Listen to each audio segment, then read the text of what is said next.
Boy, we got something to talk about again. I don't like repeating segments over and over again. I haven't even done 2 LSU coaching search segments back to back. But Daniel Mullen in Gainesville, Florida. I think I may have been wrong about the status of Dan Mullen at Florida. It feels like it's getting sour really quick. It feels like the expiration date was about 2 days ago, and you're risking it, and you think that milk will still be good for my cereal tomorrow morning. But at this point, instead of 2 days, it's like 4 days old, and we are really risking it right now. And Dan Mullen is really skating on thin ice with hot blades right now. And so where I may have been wrong is I just assumed that even if the bottom fell out, he was going to be okay this year. There would have to be changes made come December or January on the staff. And that may very well be the way it works out, because let me state very clearly, I, myself, am still not at the point where if I had the lever here and I could pull it and Dan Mullen's gone, I am not pulling that lever. If I'm Scott Strickland, the AD down there, I'm not suggesting that I'm ready to make that move. But you also know my propensity to wait beyond the end of the line in order to advocate for that, only because I know how hard this stuff is, and I've observed programs crash and burn when they pull the lever too early, and or the market is too bare, or they have overplayed their hand and they can't get who they want, and so they end up maybe with a wash, and they're also paying a buyout, so it's not really a wash, or they're not as good in the long run. So I'm not there yet. But I don't run Florida. So I think Dan Mullen and Scott Strickland, I think they're okay, but it doesn't really matter if your team quits on you. And I'm not saying they have. We're going to find a lot about that out Saturday when they go to South Carolina. But the fan base is mad to irate, and they have reason to be. And we have spoken on this program about the expectations at Florida. And there was someone down there, I'm not going to call him a clown, I'm just going to say I disagreed with the particular take that they gave, because you can be a good, reasonable, smart person and just say something I don't agree with. It has happened. Believe it or not, that does happen. Someone down there a few weeks ago said maybe the expectation level is just too high. The expectation level is not too high at Florida. It is not too high at all. If it's been done there before, there's reason to expect it to be done regardless of the staff. And if that thing that you want, title contention and elite recruiting, to name 2 things, if those things aren't being done, it's not a Florida problem. They didn't strip away the ability of Florida. It's just the guy wearing the headset right there is not getting it done. Does that mean you need to fire him tomorrow? No, it doesn't. But it certainly means he's got to meet you halfway or even 3/4 of the way, and he's got to make some moves here, because right now we're settling into a little bit of a pattern. And I say that I don't think you need to pull the lever or hit the dump button. I say that only because I still see the potential for an 8-win season, 9 if you win a bowl game. They could go 9-4, and that would be all well and good. And then you get into the winter months and you make the staff changes, and he's got to make several of them. He'd be okay then. I think Dan Mullen would be okay then. But you and I both know there could be something else in play. And that something else could be that team coming out of the Georgia game could be lifeless. They could be gutted. It could be a fractured locker room. I'm not in there. I'm not giving you any firsthand accounts. I'm saying we've seen that happen before. And if they are in that state of mind, then nothing's off the table. They go to South Carolina Saturday. They're like a 19-point favorite. They could lose. They could lose the game outright. I'm telling you, that will be Super Bowl mode for South Carolina and Shane Beamer. Don't think for a second Florida couldn't lose that game. They lost as a bigger favorite at home last year to LSU. It could absolutely happen. And if that were to happen, if they're in that state of disrepair, I don't assume they go to Missouri and win. I don't assume they beat Florida State. What I'm saying is Florida should win every game remaining on the schedule. There is also a total disaster scenario that could be in play. And at that point, I don't know what saves Dan Mullen. Here was my fear, and where I'm changing my perception here is I think my fear in 2020 is being validated more and more. To recap, my fear was Dan Mullen wanted out. He wanted to go to the NFL. I think that was pretty apparent from everybody involved. The only question was, is he going to have a shot? And I think he thought he was going to get that shot, and I think he handled himself that way and carried himself that way and acted that way last year. He was the senior in high school. I don't have to worry about the consequences. I'm not coming back. And then he had to come back, and he had to repeat 12th grade. Well, my fear was that people would not forget that down there. And my fear was also it was going to be very hard for him to fully check back in and that program to fully check back in. They never have. This program's not checked back in. And I don't think it's just a raw personnel issue, although players are at the heart of it at the end of the day and not having enough of them. My fear is that that's being realized. That's the first thing. The second thing, and this is where we got to play a clip from yesterday, I think it was, at Dan Mullen's press conference, and this really just triggered a whole firestorm. Now, in a second, Jesse's going to run the sound for you. And here's what's happening. You're going to hear the question. But to tee it up, when the Georgia-Florida game ended Saturday, remember on the Sunday show, I played you that clip from Kirby Smart. And Kirby Smart essentially just yelled in your face, I recruit 366 days a year. If they could let me, I'd do it 366. You've always got to be recruiting good players, beat good schemes, blah, blah, blah. Kirby Smart basically just kind of professed what his philosophy on football is, which is always what it should be if you're at one of these jobs. That is the lifeblood. Make no mistake about it. That is the lifeblood.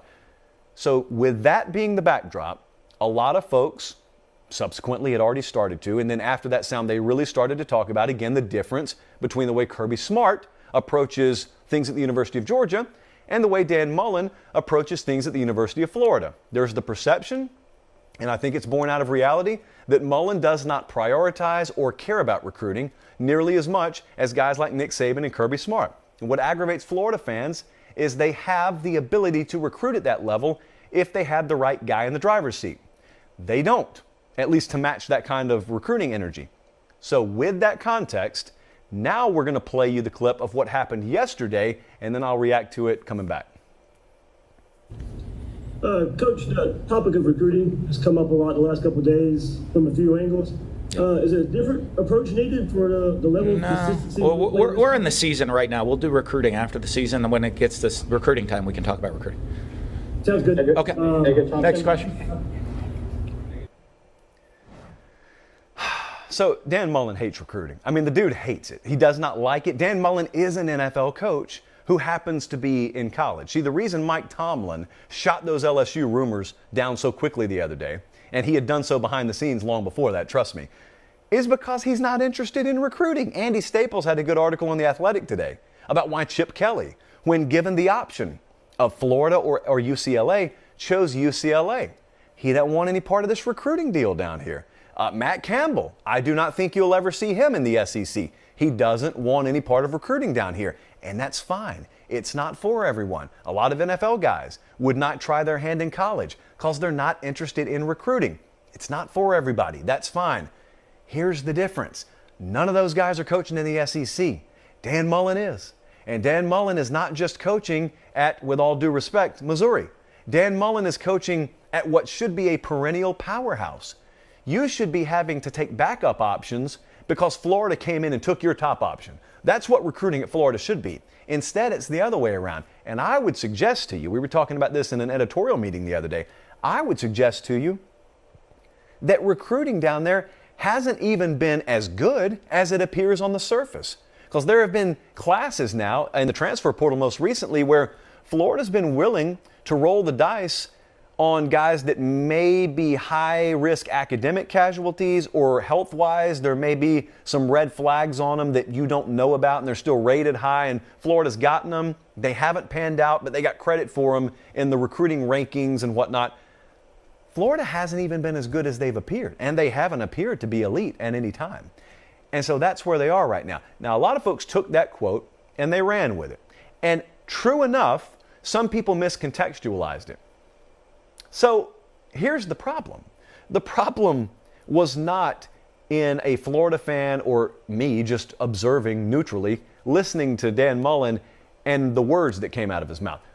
The problem with what Mullen said yesterday was not that he said something and it got miscontextualized. Look, you can even admit folks miscontextualized him. The problem was if you took the miscontextualized version of what Dan Mullen said, i.e., I only recruit a certain time of year. I don't really prioritize it like Kirby Smart does. He can live his life. I'm going to live my life. If that were actually what came out of his mouth, the results would match it. That's the problem. The problem was not that someone mischaracterized what he said. The problem was the mischaracterized version matches what reality is right now in the world of recruiting, and that's on the field for Florida. And so what's going to happen? Like, what's going to change? Because outside of a severe staff overhaul, nothing's going to change. Dan Mullen is who he is. He's a really good football coach. He is a really good cook who has no interest in going and buying the ingredients. Now, if you can get someone to go get you the ingredients and bring them to you, then you can make a world-class meal. But therein lies the problem. Unless we have severe staff overhaul after this season and he brings in an all-star team of recruiters, that's not really going to happen, is it? And they're not slowing down at Alabama or Georgia. And here's the other thing. And this is what would concern me the most if I were a Florida fan, outside of the obvious. This may be the best shot he ever has. Florida State's been down. Miami's been down. Florida should be racking up in the state. And instead, it's been Ohio State and Clemson and Alabama coming down there. And they basically looked around and said, Dan, what are you going to do about all this talent? Okay, you're going fishing. Okay, well, we'll take it. We'll come down here and take it. Should never happen. Should never, ever be happening down there. So Florida State and Miami aren't going to be down forever. Like, this could have been the most wide open opportunity that Dan Mullen ever had down there. And so you got the fears being realized on my end. You've got, even when you miscontextualize things, it matching reality. And then you've also got the fact that, for all we know, this has been his best shot. Like, is it going to improve? Is it going to get any better? What's going to change? I see no reason to believe that anything's going to change. However, you're in kind of that nebulous area where if you want action taken down there, I don't know if you're going to root for your team to lose. I'm telling you right now, the state of affairs is not so severe that I think anything's going to change. So if you're pulling for the Florida Gators, just pull for the Florida Gators. If, however, you do think that changes are necessary to save that program, you're in a very weird spot. You're in the same kind of spot that, let's say, Texas A&M fans found themselves in the latter portion of the Kevin Sumlin era. Sumlin seemed to be floating in that netherworld for a long time. They were finally bad enough where they fired him.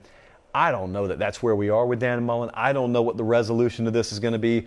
Selfishly, I'm rooting for him because selfishly, again, in the best interest of this show is its best when Florida is at its best. To be perfectly clear, I have a bias here. It's pro-Florida. I want them to be winning. But if that's not going to happen with Dan Mullen, then I want someone in there that's going to maximize that program's potential.